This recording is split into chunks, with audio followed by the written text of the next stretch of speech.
Hello students, welcome to STNIS academy.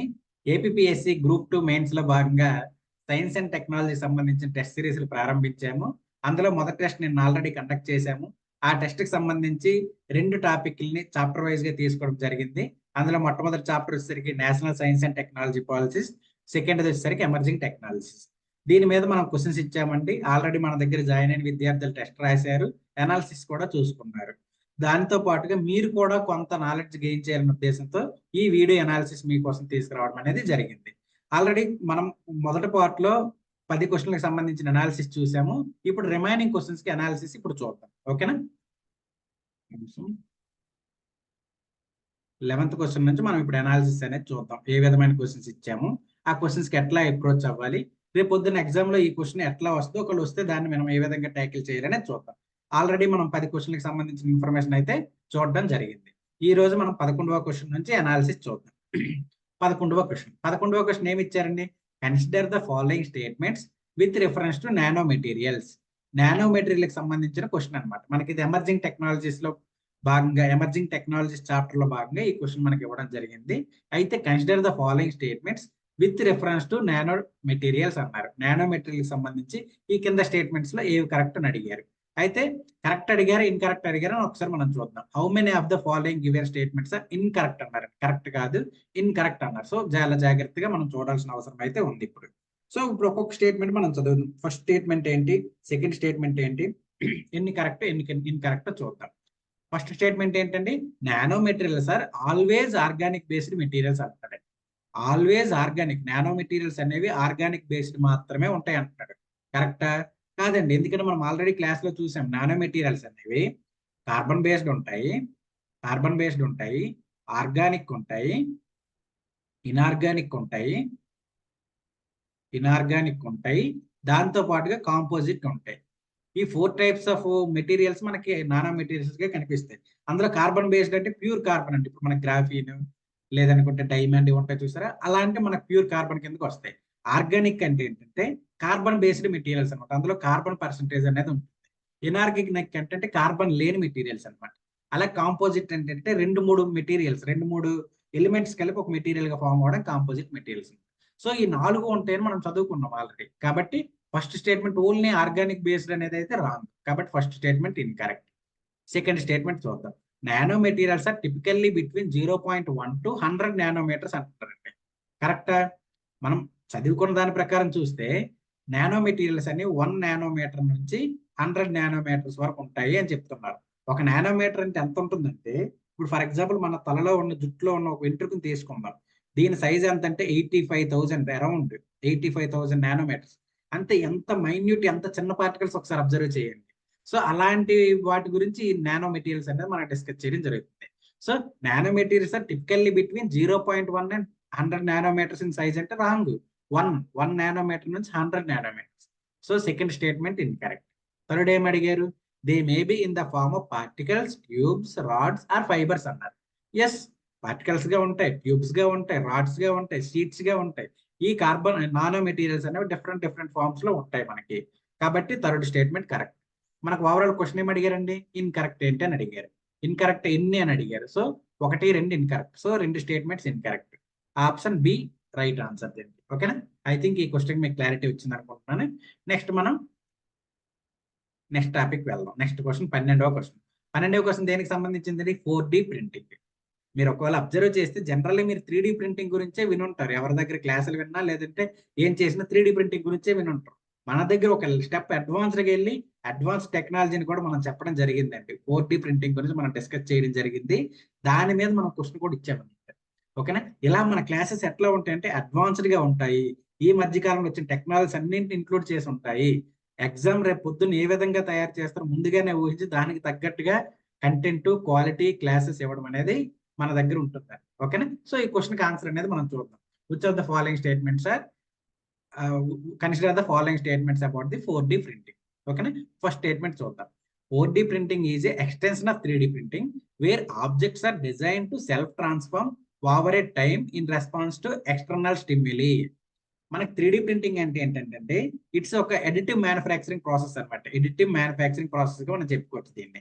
ఇది ఎలా ఉంటుంది అంటే లేయర్ బై లేయర్ ప్రింటింగ్ అనేది జరుగుతుందండి 3D ప్రింటింగ్ లో. ఓకేనా? సో 4D ప్రింటింగ్ కూడా సేమ్, బట్ దీనికి ఒక స్పెషల్ క్యారెక్టరిస్టిక్ ఉందన్నమాట. ఏంటంటే సెల్ఫ్ ట్రాన్స్ఫర్మేషన్ అనేది జరుగుతుంది over a time. For example ఒక బొమ్మ ఇట్లా తయారు చేశారు అనుకుంటాం. ఈ బొమ్మ తర్వాత కాలంలో ఇట్లా సెల్ఫ్ ట్రాన్స్ఫర్మేషన్ జరగడం అనేది మనం చూడొచ్చు. ఇందులో ఫర్ ఎగ్జాంపుల్ అక్కడ అలా ఉంది కదా, ఇక్కడికి వచ్చేసరికి ఇట్లా మనకి రెండు ఇలా సెల్ఫ్ ట్రాన్స్ఫర్మేషన్ అనేది జరుగుతుంది. ఎలా? ఎక్స్టర్నల్ స్టిమ్యుల్ అంటే హ్యూమిడిటీ, టెంపరేచర్, వీటిని వీటిని బేస్ చేసుకుని అది వేరే ఫామ్ గా కన్వర్ట్ అవ్వడానికి కూడా సెల్ఫ్ ట్రాన్స్ఫర్మేషన్ కూడా జరగడం అనేది 4D ప్రింటెడ్ మెటీరియల్స్ మనం ప్రధానంగా చూడొచ్చు. కాబట్టి ఫస్ట్ స్టేట్మెంట్ కరెక్ట్. ఓకేనా?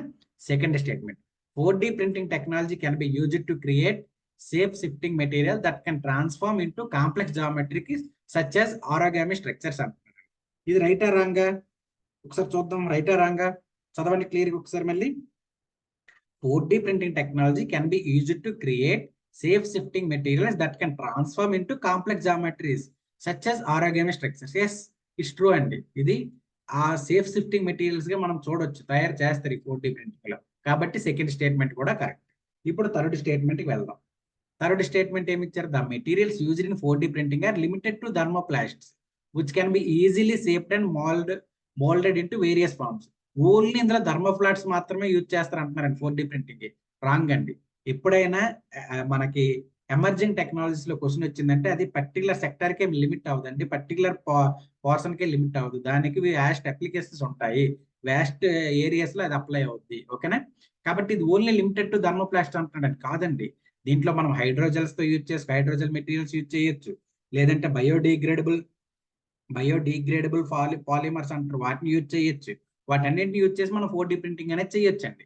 కాబట్టి థర్డ్ స్టేట్మెంట్ వచ్చేసరికి incorrect. Fourth statement, the applications of 4D printing are limited to the field of architecture and design in the present only architecture కి లిమిట్ అంటున్నారండి. కాదు, అదేగా నేను చెప్పాను, ఎమర్జింగ్ టెక్నాలజీస్ కి వ్యాస్ట్ అప్లికేషన్స్ ఉంటాయండి. ఓకేనా? కాబట్టి ఇది 4D ప్రింటింగ్ అనేది మనం హెల్త్ లో వాడొచ్చు, తర్వాత కన్స్ట్రక్షన్స్ లో వాడొచ్చు, తర్వాత మనం ICT ఇన్ఫర్మేషన్ కమ్యూనికేషన్ టెక్నాలజీలో వాడచ్చు. చాలా లిమిటెడ్ కాకుండా వ్యాస్ట్ అప్లికేషన్స్ అనేవి ఉన్నాయండి. సో ఫోర్త్ కూడా రాంగ్. సో ఇక్కడ మనకి ఏం అడిగారండి? How many of the statements above are correct అని అడిగాడు. పైన ఇచ్చిన ఎన్ని స్టేట్మెంట్స్ కరెక్ట్ అని అడిగాడు. 2 స్టేట్మెంట్స్, 1, 2 కరెక్ట్. సో ఆప్షన్ ఎక్కడ ఉందండి? సి. దీనికి ఆన్సర్ వచ్చేసరికి 12, దానికి ఆన్సర్ వచ్చేసరికి సి అండి. ఓకేనా? 13th క్వశ్చన్కి ఇప్పుడు వెళ్దాం. 13th question. Okay, 13th question దేనికి సంబంధించి ఇచ్చారండి? ఆగ్మెంటెడ్ రియాలిటీ అండ్ విర్చువల్ రియాలిటీకి సంబంధించిన క్వశ్చన్ ఇచ్చారు. అయితే ఈ క్వశ్చన్ లో చిన్న మాడిఫికేషన్ ఉందండి. ఏంటంటే ఇక్కడ మీరు ఆగ్మెంటెడ్ రియాలిటీ ప్లేస్ లో విర్చువల్ రియాలిటీ పెట్టుకోండి, అలాగే విర్చువల్ రియాలిటీ ప్లేస్ లో ఇక్కడ ఆగ్మెంటెడ్ రియాలిటీ పెట్టుకోండి. ఓకేనా? చిన్న ఎర్రర్, టైపింగ్ ఎర్రర్ అనమాట అది. ఇప్పుడు మనం క్వశ్చన్ చూద్దాం. Consider the following statements with reference to the augmented reality and virtual reality. Okay, virtual reality, augmented reality మీద ఇచ్చిన క్వశ్చన్ మనం చదివే ముందు ఒకసారి బేసిక్ డిఫరెన్స్ చూద్దాం. విర్చువల్ రియాలిటీ అంటే ఏంటి, ఆగ్మెంటెడ్ రియాలిటీ అంటే ఏంటి? విర్చువల్ రియాలిటీ అంటే టోటల్ ఇమ్మర్స్ అన్నమాట. టోటల్ ఏంటంటే విర్చువల్ వరల్డ్ లోకి వెళ్ళిపోతాం, టోటల్లీ ఇమ్మర్స్ అయిపోతుంది, దాంట్లో లీనం అయిపోయే పరిస్థితి ఉంటుంది. ఆగ్మెంటెడ్ రియాలిటీ వచ్చేసరికి రియల్ వరల్డ్ సెన్స్ అనేది మనకి ఉంటుందండి. రియల్ వరల్డ్ సెన్స్ అనేది ఇక్కడ మనకు కనిపిస్తుంది. అలాగే ఇక్కడ ఏంటంటే విర్చువల్ రియాలిటీలో ఏదైతే డివైస్ ఉంటుందో డివైస్ కంట్రోల్లో ఉంటామండి. ఆ విర్చువల్ రియాలిటీ దగ్గరికి వెళ్ళేసరికి డివైస్ కంట్రోల్లో ఉంటాం. ఆగ్మెంటెడ్ రియాలిటీకి వచ్చేసరికి ఏంటంటే మన కంట్రోల్, మన చేతిలో మన కంట్రోల్ అనేది ఉంటుందండి. ఓకేనా? ఇది బేసిక్ గా డిఫరెన్స్ మనం చూసుకుంది. కంప్లీట్లీ అందులో లీనం అయిపోతుంది. ఓకేనా? సో దాన్ని బేస్ చేసుకుని ఇప్పుడు ఈ క్వశ్చన్ కి ఆన్సర్ అనేది ఫస్ట్ స్టేట్మెంట్ ఆన్సర్ చూద్దాం. ఫస్ట్ స్టేట్మెంట్ ఏమి ఇచ్చారండి? Virtual reality does not return to the physical environment with 3D qualities but augmented reality does అంటున్నాడు. ఒకసారి చూడండి, అసలు మనం ఆగ్మెంటెడ్ రియాలిటీలో విర్చువల్ వరల్డ్ లోకి అసలు వెళ్ళాం. మనం ఆల్రెడీ ఫిజికల్ వరల్డ్ లోనే ఉంటాం, బట్ దాన్ని ఫీల్ అవుతాం. మొబైల్ ఫోన్ లోనే హెడ్సెట్స్ పెట్టుకొని వేరే ప్రపంచాన్ని ఫీల్ అవుతాం, బట్ రియల్ వరల్డ్ లోనే ఉంటాం. బట్ విర్చువల్ దాంట్లోకి వచ్చేసరికి మనం దాంట్లోకి వెళ్ళిపోయి దాంట్లో ఉన్నట్టు మనం ఫీల్ అవుతాం, అక్కడ ఆబ్జెక్ట్ ని టచ్ చేసినట్టు ఫీల్ అవుతాం. కాబట్టి ఇక్కడ ఏముందని, విర్చువల్ రియాలిటీలో ఫిజికల్ ఎన్విరాన్మెంట్ రిటర్న్ బ్యాక్, మనకి విర్చువల్ రియాలిటీలో రిటర్న్ బ్యాక్ అవడానికి అవకాశం ఉంది, బట్ ఆగ్మెంటెడ్ రియాలిటీలో does not return to the physical environment with 3D qualities. ఓకేనా? సో ఇది ఇంటర్చేంజ్ అయ్యిందండి ఆప్షన్స్, కాబట్టి రాంగ్. ఓకేనా? సెకండ్ స్టేట్మెంట్ కొత్త, virtual reality users have control over they presence in the real world. అవునా? ఇక్కడ నేను చెప్పాను కంట్రోల్ ఎందులో ఉంటుందండి, ఆగ్మెంటెడ్ రియాలిటీలో కంట్రోల్ ఉంటుంది, విర్చువల్ రియాలిటీలో డివైస్ చేతిలో కంట్రోల్ ఉంటుంది. సో సెకండ్ స్టేట్మెంట్ కూడా ఇన్కరెక్ట్. థర్డ్ స్టేట్మెంట్కి వెళ్దాం. The famous video game Pokemon Go, మీరు ఆడే ఉంటారు చాలా మంది. పోకోమ్యాన్ గో అనే గేమ్ దేన్ని బేస్ చేసుకుని వర్క్ అవుతుందంటే విర్చువల్ రియాలిటీని బేస్ చేసుకుని వర్క్ అవుతుంది అంటారండి. ట్రూనా? కాదు, ఇది ఆగ్మెంటెడ్ రియాలిటీని బేస్ చేసుకుని వర్క్ అవుతుంది. అంటే ఆగ్మెంటెడ్ రియాలిటీలో ఫోన్ ఉండాలి, at the same time headset కూడా ఉండాలి. అప్పుడే మనం ఆ రియాలిటీని ఆ సెన్స్ ని ఫీల్ అవుతాం అనమాట.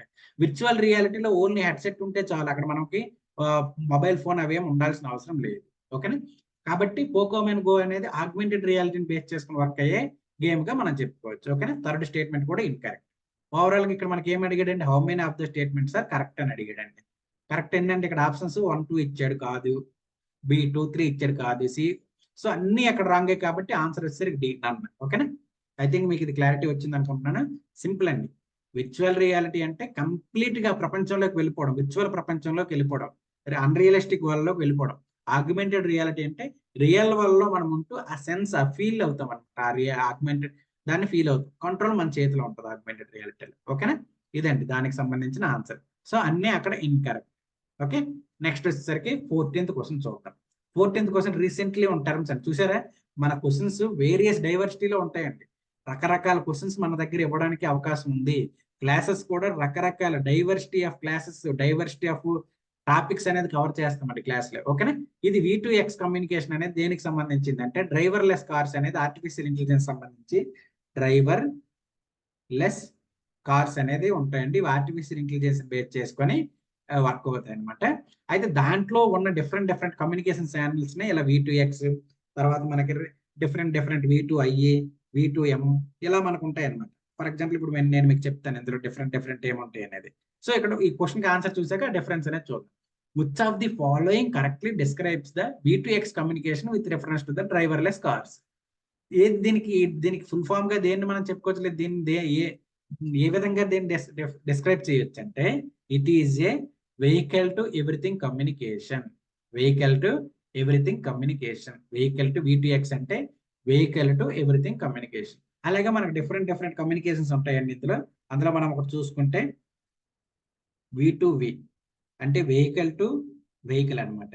అలానే మనకి next V2I vehicle to infrastructure, vehicle to infrastructure.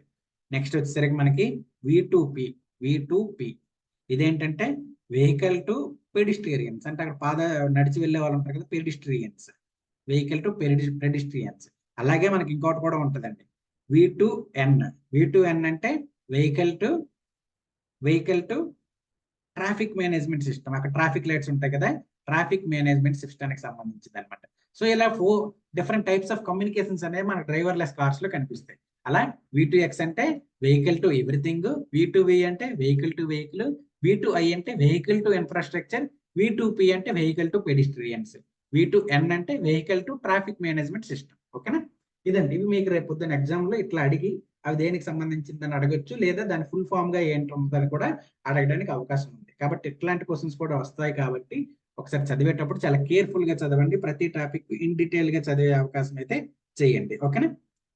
Next వచ్చేసరికి 15th క్వశ్చన్ ఏంటి ఇచ్చారండి, స్మార్ట్ కాంట్రాక్ట్ అంటే ఏంటి in the context of block technology. ఇది ఒక ఎమర్జింగ్ టెక్నాలజీగా మనం చెప్పుకున్నామండి. స్మార్ట్ కాంట్రాక్ట్స్ అంటే ఏంటండి, మనకి బ్లాక్ చైన్ టెక్నాలజీలో ఫర్ ఎగ్జాంపుల్ ఇదొక బ్లాక్, ఇక్కడ ఉన్న ఇన్ఫర్మేషన్ అంతా బ్లాక్స్ గా ఉన్న ఇన్ఫర్మేషన్ అంతా ఒక చైన్ గా కనెక్ట్ అయ్యి ఒక చైన్ గా ఉంటుంది. అది మనం బేసిక్ గా బ్లాక్ చైన్ టెక్నాలజీ అంటే మనం బేసిక్ ఇన్ఫర్మేషన్ గా చెప్పుకోవచ్చు. అయితే ఇందులో స్మార్ట్ కాంట్రాక్ట్స్ అంటే ఏంటంటే ఇక్కడ ఏదైతే ఇన్ఫర్మేషన్ పాస్ చేశారో ఆ ఇన్ఫర్మేషన్ జెన్యూనా ఫేకా, లేదా ఇన్ఫర్మేషన్ వ్యాలిడ్ చేయాలా ఇన్వాలిడ్ చేయాలా, ఇవన్నీ ఏంటంటే ఆటోమేటిక్ గా జరిగిపోతాయండి. అంటే ఆ ఆటోమేటిక్ గా ఆ ఏదైతే టెక్నాలజీ ఉందో ఆ టెక్నాలజీ ఆటోమేటిక్ గా దాన్ని యాక్సెప్ట్ చేసేయడమా, రిజెక్ట్ చేయడమా, దాన్ని వ్యాలిడ్ చేయడమా, ఇన్వాలిడ్ చేయడం అనేది జరుగుతుంది. So self executing, self enforcing గా మనం దీన్ని చెప్పుకోవచ్చు అనమాట. స్మార్ట్ కాంట్రాక్ట్స్ అంటే బ్లాక్ చైన్ లో ఏంటంటే it's a self executing and self enforcing contract with code on block chain technology. ఇక్కడ మనకు రాసిన ప్రోగ్రామింగ్ కోడ్ సెల్ఫ్ ఎగ్జిక్యూటింగ్ గా ఉండేలా ఉంటుంది, at the same time self enforcing గా ఉండేలా ఉంటుంది. కాబట్టి స్మార్ట్ కాంట్రాక్ట్స్ అంటే ఏంటంటే self executing, self enforcing contract with code on block chain technology. ఓకేనా, ఇదండి దీనికి సంబంధించిన ఆన్సర్. బి దీనికి ఆన్సర్. నెక్స్ట్ వచ్చేసరికి which of the following humanoid robot used for passenger assistance అన్నాడంటే. ఇక్కడ కొన్ని రకాల రోబోట్స్ ఇచ్చారు, అందులో ప్యాసింజర్ అసిస్టెన్స్ కి ఏది ఉపయోగపడుతుంది అని అడిగారు. ఇలాంటి మనకి ఏపీఎస్సికి చాలా ఇష్టమండి ఇలాంటి బిట్లు, ఎందుకంటే గ్రూప్ 2 లో ఇచ్చాడు, గ్రూప్ 1 లో ఇచ్చాడు, రేపు పొద్దున్న ఎగ్జామ్ లో కూడా ఇవ్వడానికి చాలా అవకాశం ఉంటుంది. అందుకోసమని మనం ఇది తీసుకురావడం కూడా జరిగింది.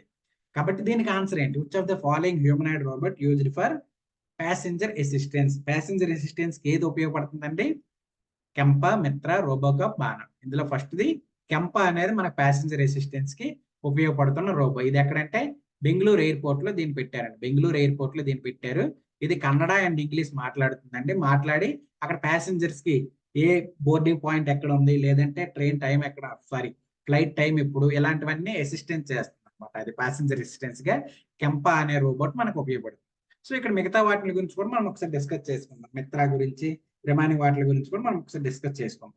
ఈ మిత్ర అంటే ఏంటంటే ఇది కూడా ఒక రోబోట్ అనమాట. దీని స్పెషాలిటీ ఏంటంటే హ్యూమన్స్ లాగే, హ్యూమన్ లైక్ కన్వర్జేషన్స్, హ్యూమన్స్ లాగా మాట్లాడగలుగుతుంది, హ్యూమన్స్ లాగా ఫేషియల్ రికగ్నైజేషన్ చేయగలుగుతుంది, అట్ ద టైమ్ స్పీచ్ మనం మాట్లాడే మాటలను కూడా రికగ్నైజ్ చేయగలుగుతుంది అనమాట. హ్యూమన్ లైక్ రోబోట్ గా మనం దీన్ని చెప్పుకోవచ్చు. దీన్ని ఎక్కడ లాంచ్ చేశారంటే గ్లోబల్ ఎంటర్ప్రెన్యూర్ సమ్మిట్ 2020లో దీన్ని మన ప్రధాని నరేంద్ర మోడీ గారు లాంచ్ చేశారంట. ఎక్కడంటే గ్లోబల్ ఎంటర్ప్రెన్యూర్షిప్ సమ్మిట్ 2020లో మన ప్రైమ్ మినిస్టర్ నరేంద్ర మోడీ గారు ఈ మిత్ర రోబోట్ ని లాంచ్ చేశారు. ఇదేంటంటే అంత హ్యూమన్ లైక్ అనమాట. ఫేషియల్ ఎక్స్ప్రెషన్స్ పెట్టగలుగుతుంది, అట్ ద సేమ్ టైం మాట్లాడగలుగుతుంది, అలానే దాంతో పాటుగా మన మాటలు ఏదైతే ఉందో ఆ మాటలను రికగ్నైజ్ చేయగలుగుతుంది. ఓకేనా, అది మిత్రాకి సంబంధించిన స్పెషాలిటీ అండి. Next RoboCop. ఈ రోబోకాప్ అనేది ఎక్కడండి? ఈ రోబోకాప్ వచ్చేసరికి Hyderabad based H Bots Robotics అనే కంపెనీ దీన్ని స్టార్ట్ చేసిందండి. అదే దీన్ని తయారు చేసిందండి. దీని స్పెషాలిటీ ఏంటంటే ఇది లా ఎన్ఫోర్స్మెంట్ ఏజెన్సీస్ కి హెల్ప్ చేస్తుంది. అది ఏ విధంగా అంటే ట్రాఫిక్ మేనేజ్ చేస్తున్నట్టు, లా అండ్ ఆర్డర్ కంట్రోల్ చేస్తున్నట్టు ఈ రోబోకాప్ అనేది అక్కడ ఉన్న పోలీసులకి వాళ్ళకి ఉపయోగపడే విధానంలో ఈ రోబోకాప్ మనకి కనిపిస్తుంది. కాబట్టి ఇది దీని స్పెషాలిటీ అండి. నెక్స్ట్ మానవ్. రేపు పొద్దున్న ఎగ్జామ్ లో రావడానికి చాలా ఎక్కువ అవకాశం ఉన్న క్వశ్చన్ అనమాట ఇది. మానవ్ అంటే ఏంటంటే it's a first 3D printed humanoid robot అండి. First 3D printed humanoid robot. ఓకేనా, first 3D printed humanoid robot ఏమనంటారంటే మానవ్. ఓకేనా, గుర్తుపెట్టుకోండి. ఈ 4 బేసిక్. దీంతో పాటు మనకు చాలా ఉంటాయి, అవన్నీ మన క్లాసుల్లో దాదాపు 10-15 రోబోట్స్ గురించి మనం కవర్ చేశాం.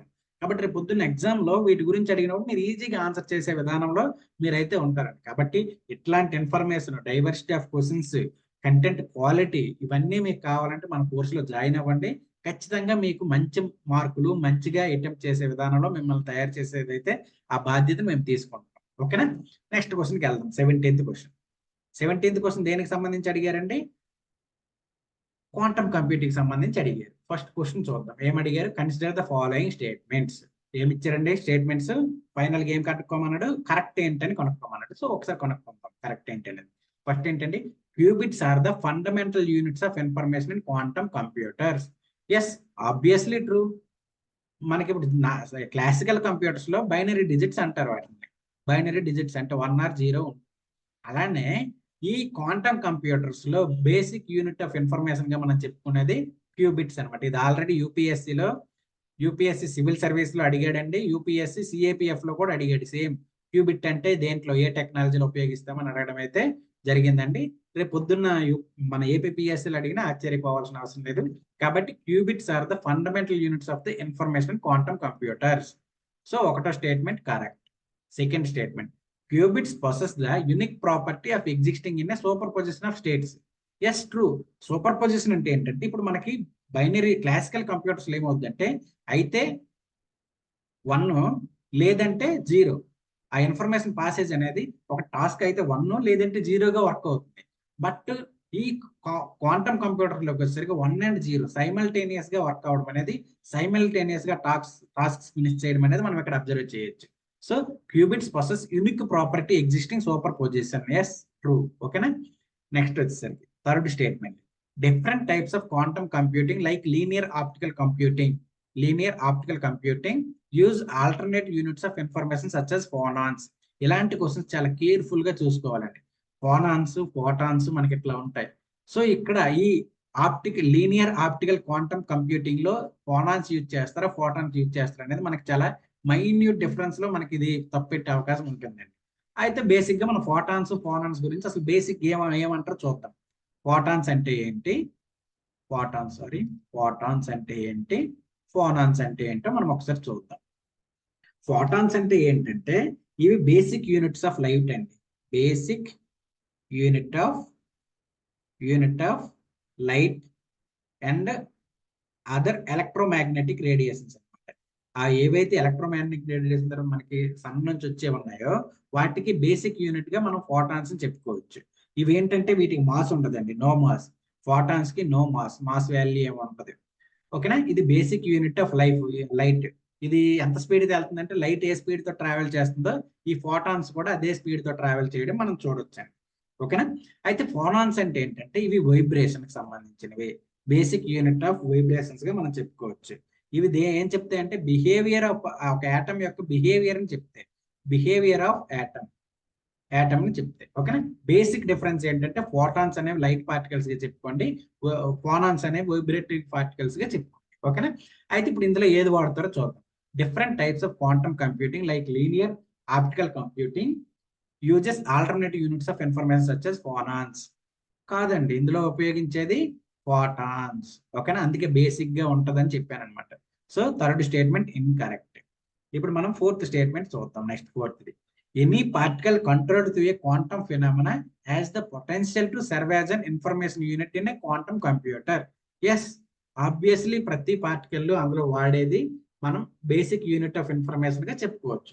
కాబట్టి ఇక్కడ మనకి ఏమడిగాడండి, కరెక్ట్ ఏంటని అడిగాడు. కరెక్ట్ ఏంటని అడిగినప్పుడు ఇక్కడ ఎన్ని స్టేట్మెంట్స్ కరెక్ట్ అయ్యండి, 3 స్టేట్మెంట్స్ కరెక్ట్ అయ్యాయి. కాబట్టి ఆన్సర్ వచ్చేసరికి సి దీనికి. ఓకేనా.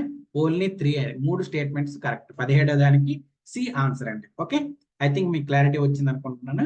నెక్స్ట్ మనం 18th క్వశ్చన్ చూద్దాం. 18th క్వశ్చన్ దేనికి సంబంధించిందంటే కార్బన్ డాట్స్ కి సంబంధించింది. ఈ కార్బన్ డాట్స్ దేంట్లోకి వస్తాయండి, నానో టెక్నాలజీ కిందకే వస్తాయి కార్బన్ డాట్స్. ఓకేనా. అయితే ఇప్పుడు క్వశ్చన్ ఏంటనే చూద్దాం. They have with reference to the carbon dots which of the following statements are correct ఏంటి అని అడిగాడు. కాబట్టి ఇప్పుడు చూద్దాం. They have an average diameter of less than 20 nanometres.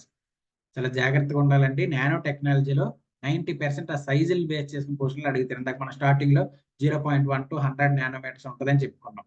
కాదు, 1 to 100 నానోమీటర్స్ ఉంటుంది. అది రైట్, ఇది రాంగ్.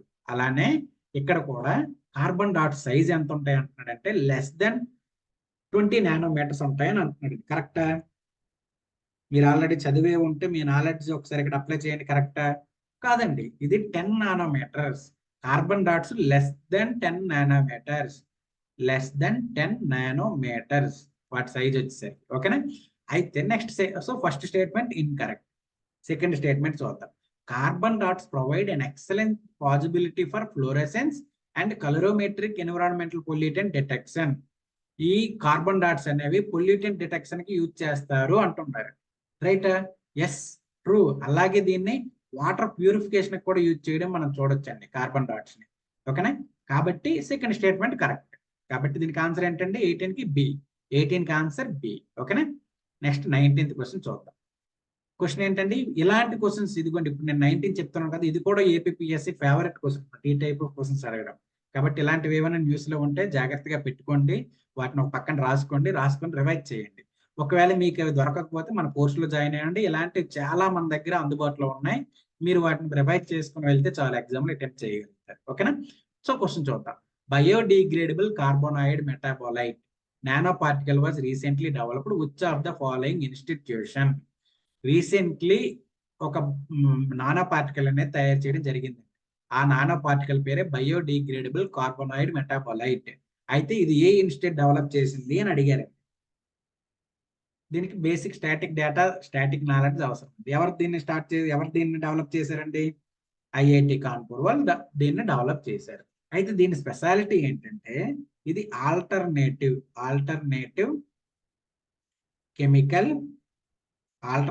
To chemical pesticides. అయితే ఏదైతే మనం ఆ ఎరువులు వాడుతామో ఆ ఎరువులకి కెమికల్ ఎరువులకి రసాయనిక ఎరువులకి ఇది ఒక ఆల్టర్నేటివ్ అండి. ఇది బయోడిగ్రేడబుల్ గా ఉంటుంది, ఎన్విరాన్మెంటల్ పొల్యూషన్ తగ్గిస్తుంది, అట్ ద సేమ్ టైం ఆ ఎఫిషియన్సీ ఆఫ్ ద సాయిల్ అనేది ఇంక్రీజ్ చేయడం మనం ఈ నానో పార్టికల్ ద్వారా అబ్జర్వ్ చేయొచ్చు. ఓకేనా. బయోడిగ్రేడబుల్ కార్బోనైడ్ మెటాబాలైట్ నానో పార్టికల్ అనేది ఐఐటి కాన్పూర్ వాళ్ళు తయారు చేశారండి. ఇది ఏంటంటే ఆల్టర్నేటివ్ టు కెమికల్ పెస్టిసైడ్స్. ఓకేనా, అది గుర్తుపెట్టుకోండి. నెక్స్ట్ వచ్చేసరికి 20th టాపిక్, 20th క్వశ్చన్ అనేది మనం ఇప్పుడు చూద్దాం. IAS, SAS, PAS, these are the terms relation to which of the following technology. ఈ IAS, ఒక నిమిషం, IAAS, SAS, PAAS దేనికి సంబంధించిన అడుగుతున్నాడు, ఏ టెక్నాలజీ సంబంధించిన అడుగుతున్నాడు. మీరు ఈ టెక్నాలజీస్ గురించి చదివితే ఈజీగా చూడంగానే ఆన్సర్ పెట్టేస్తారు. దేనికి సంబంధించిందండి? క్లౌడ్ కంప్యూటింగ్ సంబంధించిన టెక్నాలజీ అనమాట. క్లౌడ్ కంప్యూటింగ్ టెక్నాలజీలో వాడే టర్మ్స్ గా మనం చెప్పుకుంటాం. అయితే క్లౌడ్ కంప్యూటింగ్ అంటే ఏంటని మీకు క్వశ్చన్ రావచ్చు. క్లౌడ్ కంప్యూటింగ్ అంటే సింపుల్ గా ఏం లేదండి, ఇట్స్ ఏ రెంటింగ్. ఏదైనా ఒక సర్వీస్ ని రెంట్ కి తీసుకోవడం అంతే. ఫర్ ఎగ్జాంపుల్ మీరు హాస్టల్స్ లో ఉంటున్నారు, హాస్టల్స్ లో మీరు ఇప్పుడు చదువుకోవడానికి హైదరాబాద్ వెళ్ళారు, హాస్టల్స్ లో ఉంటున్నారు, సో హాస్టల్స్ రెంట్ తీసుకుంటున్నారు. అలాగే ఫుడ్ మెస్కి పే చేస్తారు, రెంట్ అట్లా అనమాట. క్లౌడ్ కంప్యూటింగ్ అంటే నథింగ్ బట్ రెంటల్ సర్వీస్ అనమాట. ఓకేనా. అయితే IAS అంటే ఏంటంటే ఇన్ఫ్రాస్ట్రక్చర్ యాజ్ సర్వీస్. ఇన్ఫ్రాస్ట్రక్చర్ ని రెంట్ గా తీసుకోండి. ఇప్పుడు for example Amazon web service ఉంది, ఆ అమెజాన్ వెబ్ సర్వీస్ ని తీసుకొని వెబ్సైట్లు తయారు చేస్తున్నారు చాలా మంది. కాబట్టి ఆ అమెజాన్ వెబ్ సర్వీస్ అనే ఇన్ఫ్రాస్ట్రక్చర్ ని, డిజిటల్ ఇన్ఫ్రాస్ట్రక్చర్ ని రెంట్ కి తీసుకుంటున్నారు. సో అలా ఉండేదాన్ని IAS, ఇన్ఫ్రాస్ట్రక్చర్ యాజ్ సర్వీస్ కి చెప్పుకోవచ్చు. అలాగే సాఫ్ట్వేర్ యాజ్ సర్వీస్. సాఫ్ట్వేర్ ఏదైతే సాఫ్ట్వేర్స్ ఉంటాయో ఆ సాఫ్ట్వేర్ సర్వీస్ గా తీసుకోవడం సాఫ్ట్వేర్ సర్వీస్. ఇక్కడ మనం చెప్పుకోవచ్చు వాట్సాప్, ఫేస్బుక్, ఇట్లాంటివి మనకు చెప్పుకోవచ్చు. వాట్సాప్, ఫేస్బుక్, ఇన్స్టాగ్రామ్ ఇవన్నీ మనకి సాఫ్ట్వేర్ యాజ్ సర్వీస్ గా కనిపిస్తాయి. అలాగే platform as service. Platform as service అంటే కొన్ని ప్లాట్ఫామ్స్ ని మన అవసరాల కోసం సర్వీస్ కి రెంట్ గా తీసుకోవడం అనమాట. ప్లాట్ఫామ్ యాజ్ సర్వీస్ అంటే ఏంటి? ఫర్ ఎగ్జాంపుల్ గా మనం తీసుకుంటే అమెజాన్ ప్లాట్ఫామ్ నే తీసుకుందాం. అమెజాన్ ప్లాట్ఫామ్ లో ఏం చేస్తున్నారు, చాలా మంది సెల్లర్స్ వచ్చి అమెజాన్ ప్లాట్ఫామ్ లో తమ ప్రొడక్ట్స్ పెడుతున్నారు. పెట్టడం ద్వారా అక్కడ అమెజాన్ వాటిని కస్టమర్స్ కి సేల్ చేస్తుంది. సో ఆ ప్లాట్ఫామ్స్ ని ఎవరైతే సెల్లర్స్ ఉన్నారో సెల్లర్స్ రెంట్ తీసుకుంటున్నారు, తీసుకొని కన్జ్యూమర్స్ కి సెల్ చేస్తున్నారు. ఓకేనా. అలా అమెజాన్ దీనికి మన ప్లాట్ఫామ్ యాజ్ సర్వీస్ కి ఎగ్జాంపుల్ గా వస్తుంది. ఇవన్నీ మన క్లౌడ్ కంప్యూటింగ్ లో పార్ట్స్ గా మనకు కనిపిస్తుంది. ఓకేనా. ఇదండి ఓవరాల్ గా ఫస్ట్ టెస్ట్ కి సంబంధించిన డీటెయిల్డ్ అనాలిసిస్. ఎట్లాంటి క్వశ్చన్స్, ఎట్లాంటి కంటెంట్, అలాగే ఇలా క్వాలిటీతో నేర్చుకునే విధానం, ఈజీగా అర్థం చేసుకునే టాపిక్స్, ఈజీగా టాపిక్స్ ని అర్థం చేసుకునే విధానం, ఇలాంటివన్నీ మన దగ్గర సొంతమండి. కాబట్టి మీలో ఎవరైనా సైన్స్ అండ్ టెక్నాలజీ విషయంలో ఇబ్బంది పడి భయపడితే ఈ కోర్సులో జాయిన్ అవ్వండి. మీకు చాలా అంటే చాలా యూస్ఫుల్ గా ఈ కోర్స్ ఉంటుందండి. సింప్లిఫైడ్ మేనర్ లో మీ క్లాసులు చెప్తాము. సింప్లిఫైడ్ మేనర్ లో మీకు అర్థమయ్యే విధానంలో ఉంటాయి. కాబట్టి మీకు నచ్చితే, కావాలనుకుంటే మన కోర్సులో జాయిన్ అవ్వండి. డెఫినెట్ గా మీకు చాలా యూస్ఫుల్ అయితే అవుతుందండి. ఓకేనా. Thank you so much. అందరూ బాగా చదువుకోండి. All the best.